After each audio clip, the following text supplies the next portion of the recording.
Hi, everyone. My name is Ruth, and I am currently working on a master's degree in grief and bereavement for mental health and wellness. So, I wanted to talk to you a little bit about things that I have learned about dealing with grief and loss. First of all, it's well known among researchers that there are 7 stages of grief. This is made popular by the very famous Kubler-Ross model. It begins with shock, denial, anger, bargaining, depression, testing, and acceptance. This was Elizabeth Kubler-Ross's very famous book on death and dying. And it was determined that there are 5 stages, but they recently just added 2 more. These are stages of grief that people pass through. So don't think of grief as a destination, but rather a journey that you travel through. And people move between the stages with a desire to heal and find acceptance. Right now, people are experiencing so much loss because of the COVID outbreak. We are experiencing losses of loved ones, but not just that. Losses of our social interactions, losses of friends. There's that feeling of loss of stability and, consistency. There are stressors that we are all dealing with, including the children. So it's important to take time to talk with your children about the stressors they are experiencing. They're very real, especially the one where we are all uncertain of our future. What is 2021 going to look like? Nobody really knows. And that's kind of scary. So there are various types of loss that we experience every day. The loss of a job, loss of a friend, loss of a marriage, loss of a home, loss of a pet. All of these are significant and happen right now. I know many people who lost their jobs because of COVID and the lockdown. People who have lost their homes as a result too. There's a lot of loss going on out there. But what makes a death so much more significant? Well, it's permanence. Someone you loved was there and now they're gone. There are various types of death as well. There is traumatic loss and anticipatory loss. Traumatic death is typically caused from an accident or a heart attack, homicide, and suicide. Traumatic death is exactly that, traumatizing, in that the person you loved was there for 1 second and then the next they're gone. You didn't have a chance to say goodbye or prepare for their loss. You didn't have a chance to make end-of-life decisions. You didn't have a chance to talk to them about their final wishes. So there's a lot of feeling about regret, a lot of guilt sometimes, a lot of anger. And then there's anticipatory loss or anticipatory death, where a person you love is dying from a chronic illness. This is a different kind of loss in that you watch them die slowly, but you do have a chance to ask them about their final wishes. You can make end-of-life decisions with them. And, that includes a trust or a will, a do not resuscitate order, all of these things, down to the kind of music they want at their funeral service. So there's also a chance for families to come together and talk about the impending loss.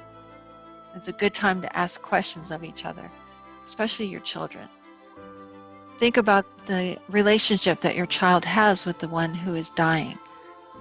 This is a good chance for you to let them ask their questions and listen to their concerns. With anticipatory death, there's also a chance for family restructuring. The roles sometimes change when you lose a loved one. And this is a chance for you to sit together and talk about those changes. So as you can see, traumatic death is just that, traumatizing. It can often lead to prolonged grief. We've seen that a lot with COVID, where people lose a loved one, but now there has to be an investigation, sometimes even an autopsy. And funeral arrangements are different now. They're virtual experiences rather than in person. All of these circumstances complicate grief and can cause it to be prolonged, which can lead to depression. So with a traumatic loss, please get the help that you need. There are so many resources available where you can sit with a counselor, talk with others who have experienced the same kind of loss. Especially with a homicide or a suicide or even an accident, there tends to be an investigation by the police, and this can prolong grief as well. So please open up about it to someone, a professional counselor, therapist, grief support group. Sharing your feelings and emotions with those who have experienced the same type of loss can help you move toward recovery. And that's our goal, is to move you forward in your grief journey. Because grief is a journey. It's not a destination, meaning it's ongoing. You will experience it over and over. Some days will be great and you'll feel like your old self again. And then other days you'll feel guilty for feeling like your old self again. You'll experience happiness and then at the same time feel guilty about that happiness because your loved one isn't around to feel happiness anymore. So there will be good days and bad days on this life journey called grief. I recommend wellness. Using wellness to establish healthy coping strategies is key to your recovery. That wellness takes into consideration your emotional, financial, social well-being, as well as spiritual, occupational, physical well-being, in addition to intellectual and environmental well-being. So as you consider your coping strategies, make sure they touch on all factors of wellness. Coping strategies are key to recovering through grief. There are healthy coping strategies and, unfortunately, unhealthy coping strategies. Now is the time to step back and assess how you're coping with your loss. Healthy coping strategies look like this: journaling or writing about your feelings. You may say, I don't feel comfortable talking to someone about what I'm going through. Well, then write it down with the intention of maybe no one ever reading what you're writing except you. Or maybe you do want to write a letter to someone you love, expressing how you're feeling. Writing is a great way to process through your loss. Creating something, whether it's a song, a sculpture, a piece of art, a story or a screenplay, anything, creating something will help you cope as well. Walking, hiking, physical exercise is key to wellness, mental health, and physical health. It releases endorphins, which helps you feel better. Exercising helps you sleep more soundly. People who go through grief oftentimes have insomnia. So, by getting outside, looking into the sun, with your eyes closed, of course, and getting that vitamin D can help you in so many ways deal with your grief. Healthy eating habits. So many times we want to just eat junk food when we're feeling sad and depressed. Please don't. Find some healthy eating recipes. There's plenty out there. Think about how you're snacking through the day. Sometimes when we're deep in grief, we stop eating, and that is a best way to start experiencing bad physical health. So think about your healthy eating habits. There's plenty of resources out there to help you develop these. Eating healthy will help you feel better, sleep better, so that you can exercise and move forward on your journey. Healthy sleeping habits is key. Stay off of social media late at night or the computer screen.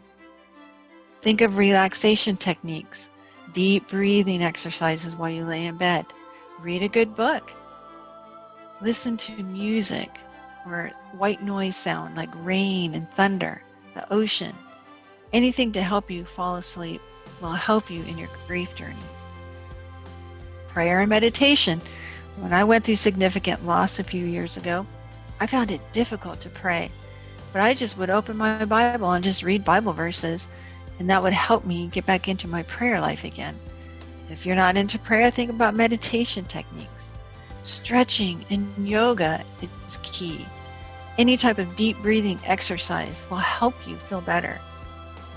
And you can even, think about doing all this in the environment. A walk through the woods, doing some stretching or yoga out in the forest or on the beach. Connecting environment with all of these coping strategies creates full wellness. It's all about maintaining balance between eating and drinking and sleeping and exercising. Physical health and mental health, research shows they go hand in hand. Your body talks to each other. Your body and your mind talk to each other. So trying to maintain that healthy mental attitude and your physical fitness is key for that balance. And respect your journey. It's yours. Your grief journey won't look like mine, and mine won't look like yours. But we are all going through some type of grief, some sort of loss. So respect your journey.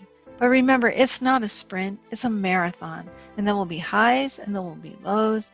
There will be times when you feel great and other times when you just have to slow down. Always be communicating with your loved ones. If you're having a bad day, don't hesitate to reach out to your boss or your coworkers or your family. Just shoot a simple email saying, you know, after the recent loss of my loved one, I woke up today and realized it's not going to be a good day, and I just wanted to let you know. They will respect that. Respect your journey. Communicate with others. Use those healthy coping strategies to get through. Always going forward. Your grief journey is about going forward, not standing still. One step at a time. Give yourself a break. Remember, it's not going to be easy, but you can do it. You can reach recovery. Talk to those who have successfully moved forward on their grief journey. And there are plenty of resources out there. If you need to meet with a group, GriefShare is wonderful. You can just visit their website, type in your zip code, and you can find a grief support group near your house. GriefShare is a heterogeneous type of group in that there are different types of people suffering from various kinds of grief. You can go to a homogeneous type of group at Hospice of the Valley.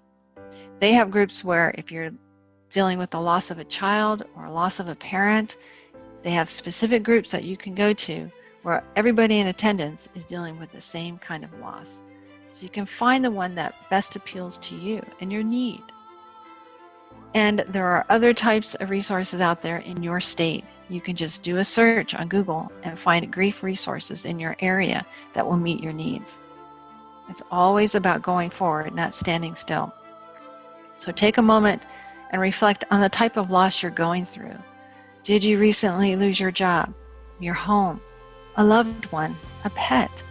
All of these losses are significant. Take a look at your kids. Are they struggling right now because they're out of school and they miss their friends? They miss those social affiliations that are suddenly gone? Schedule a time for everybody to sit and just talk about it. If your kids aren't comfortable talking about it, have them write about it. Make them feel comfortable. Give them a safe place to ask their questions and discuss their concerns. If you have young children, there are plenty of books out there, children's literature, that specifically talk about grief. You can read them together or have your child read them alone and then discuss the book later on together. There are plenty of resources out there for you.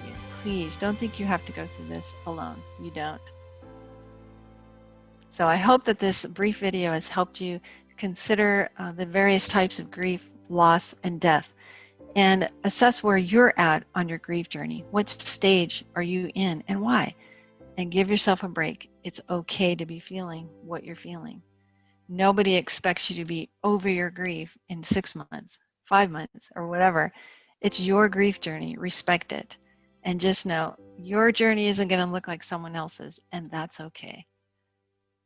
Thanks so much. Take care.